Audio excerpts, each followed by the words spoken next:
On a bicycle built for three is definitely a change of scenery when it comes to Minnie's Bow-Toons. This is the 8th episode of the 7th season, or the 8th episode of the 2nd season of Party Palace Pals, but we're not actually at the Party Palace or at the boutique. We're actually in France, and Minnie and Daisy and Cuckoo Loca are cycling on a bicycle made for three. And they're just approaching Paris. Of course, we see the Eiffel Tower and this gorgeous architecture and the Louvre and everything. And I love seeing Paris in animation. It's a lot of fun.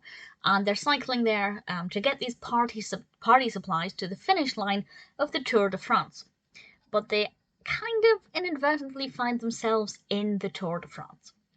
And what unfolds is an incidental bike race, and it's pretty decent. For me, the pull factor was definitely seeing Paris animated. It's absolutely gorgeous. Really had a lot of fun with that, recognizing different landmarks in animation. The bicycle looks great. It's a beautiful pink bicycle, and the colors all blend together really well, as always.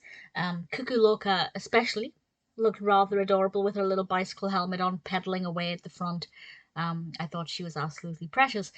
So it was not too bad. I'm going to spoil what happens now at the end, because this is when being an adult makes it difficult to watch Bow-Toons. So at the very end, spoiler warning, at the very end, they win the Tour de France because they cross over the finish line last. But they entered the race very near the finish line, and me as an adult watching it just kept thinking, you can't just join a race right at the end and then win just because you crossed the finish line first. And as an adult, I got really annoyed by that. But I assume as a young child, as the target audience, I wouldn't have picked up on that. I'd like to hope. But certainly it was just something that irritated me. Most of the Bow-Toons episodes I can watch as an adult and enjoy them for what they are.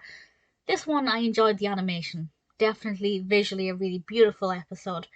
Interesting enough, a nice little change of pace, having it set in France. Definitely not a bad episode at all.